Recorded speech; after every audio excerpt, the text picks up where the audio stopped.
Okay, hello everybody.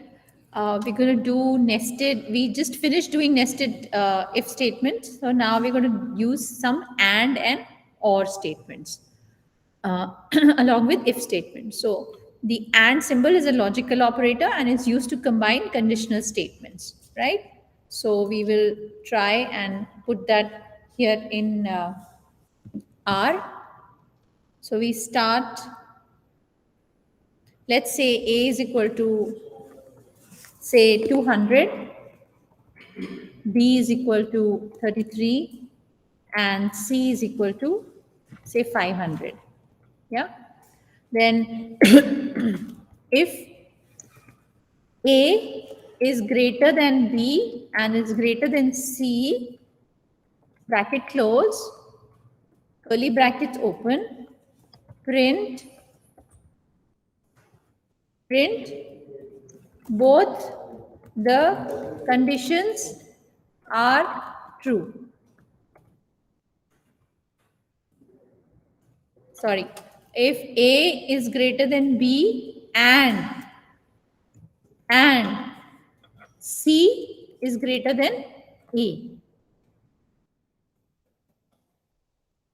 then print both the conditions are true.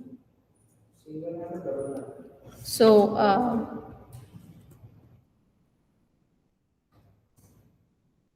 both the conditions are true. I'm just going to copy this here. Yeah. So both the conditions are true, that A is greater than B and C is greater than A. Let's change this and make this to 20. So this is 20, this is 33. Now A is not greater than B and A is but C is greater than A.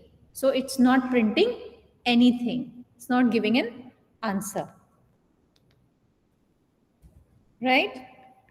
So because both the statements have to be true. If we put or, so if we copy this and we put a statement of or. So here is an example of and, how to use and in the logical if operator, right? And how to use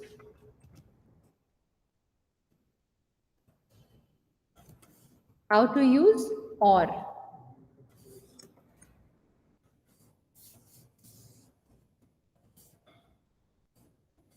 In the logical if operator. So if I say or here, how do I say or? I put this line,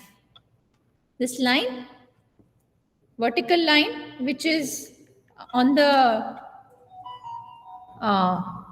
keyboard. It's a return on top of return. Now let's see if any one of these situations is so I can write one of the conditions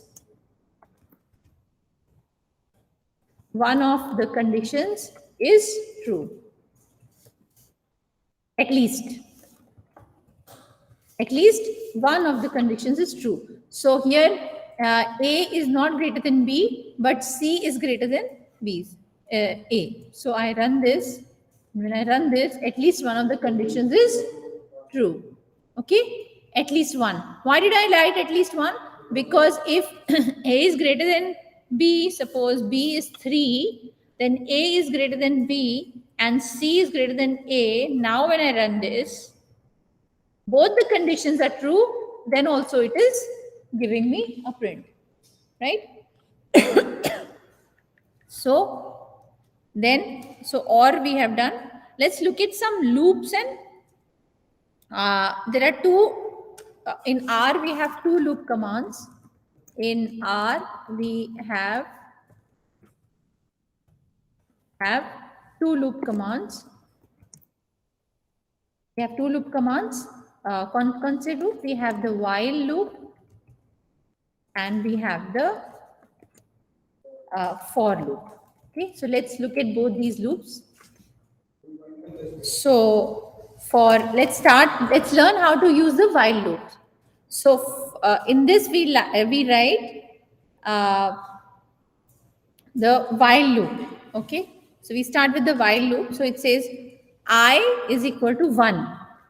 We start with 1 while in brackets we write I is less than some value, then print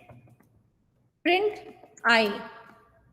Okay, and do I is equal to I plus 1. So what is happening here is that I initially outside the loop, when the loop is yet to start, it starts from Y. When the loop is yet to start, I'm assigning the value 1 to I. So I is equal to 1. I start the loop while I, in brackets, I is less than 6, curly brackets open, print I. Do two things. First, you print I, then 1 will be printed, and then you do I is equal to I plus 1. So now I will be 2, and the loop continues. Loop continues till I is less than 6. So 1 will be printed, 2 will be printed, 3 will be printed, 4 will be printed, 5 will be printed, but 6 will not be printed. So let's run this, and we run this. I is not found because I didn't run I. So 1 to 5 is printed. 6 is not printed because I, when 5 is printed here, then here I becomes 6. And when it goes back, it checks. If I is less than 6, no, I is 6. It is not less than 6, so it leaves the loop and completes the loop. Right? So suppose I say I is less than 7 and then run it.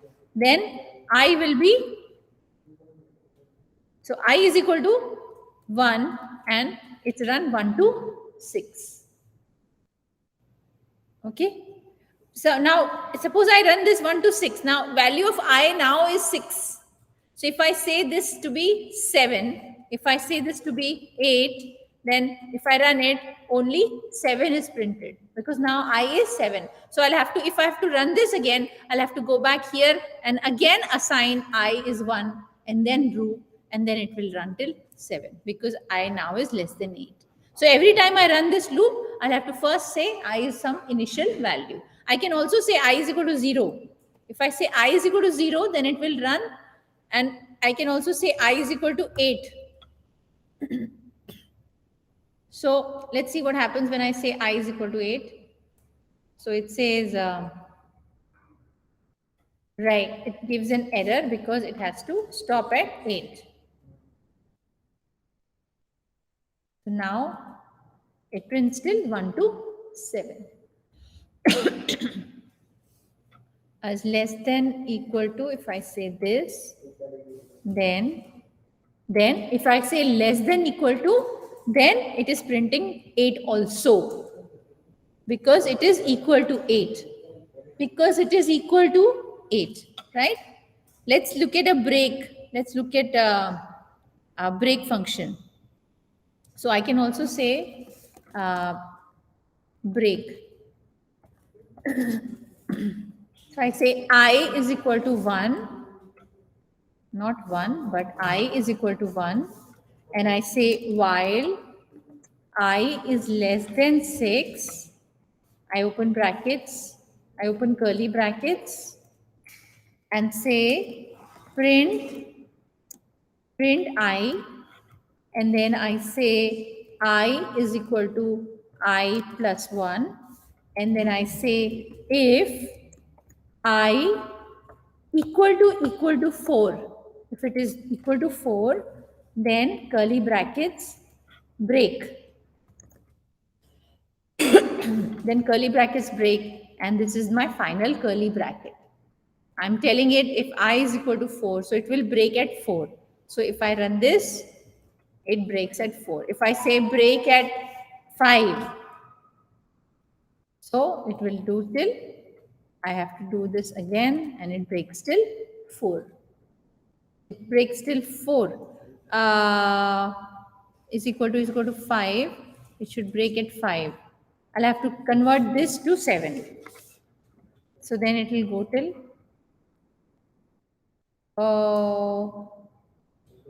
I is equal to 1, 1, 2. It says 1, 2, 3. When it is 4, when I is equal to 4, if I is equal to 5, then break.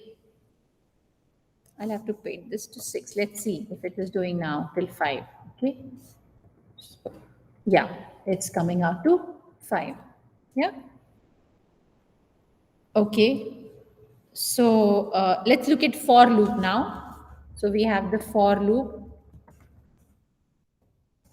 In the for loop, for loop is very, very easy. So for x in 1 to 10. So if you have to run something 10 times, okay. So for this, you open curly brackets, whatever action you want. Suppose I say print x and curly brackets is closed already. So I just say, and 10 numbers are printed. Suppose you want to print 1000 numbers, right? So you want to generate 1000 numbers. You can generate 1000 numbers. Suppose you want to generate, squares of 1000 numbers. So you can say print. I can just copy this. You can say print. Say I want to print 1 to 4. I want to print first 4.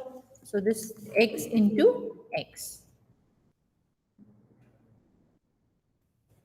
Right. So if I say print x into x for the first 4 numbers, then I will have 1, 4, 9 and 16. Right. I can say from 14 to 15, 14 to say 20. I want square of numbers from 14 to 20. So for x in 14 to 20, print x square. I do this and it is giving me x square of this. Right? So I can say print, I can print, yeah, okay. Then, right, and let's do one more thing before we close, functions. How to create function, create user defined function, right? So what is a user defined function? So if you see, if I say numbers is equal to C 2, 3, 4, okay, and I say, I run this and I say mean of numbers, it gives me numbers. It gives me the mean number, right? If I say square, SQR, square root of 25, it gives me square root of 25 is 5. So this is R defined function. R has already defined it. Suppose I want to define a function, okay? So I can say my function, my underscore function, I'm naming, or I can say square, SQUARE, square the number. Square the number is my function, is the name of my function, is equal to function. And I'm defining that x should be squared. So x, I put x here and I say curly brackets and I say y is equal to x into x and print y. So this is my function and I run this. So now my function is created.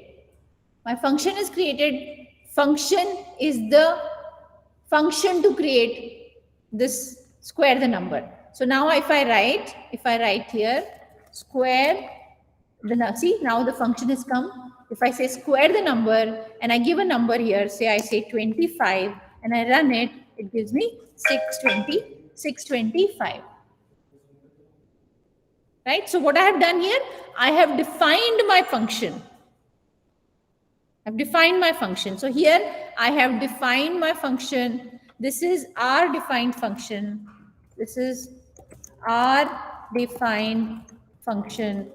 And this one is user defined. This is user defined function. Okay. And here I am calling out my function. Call out my function to run it. Call out my function to run it. Right? I can find any other function also. We can say any other function that you want to write. Yeah. You can say you can also say here print y, or you can say paste. You can say paste and say the square square of the number is comma y, right? So this is my function, and now I call my function, and it says the square of the number is 625.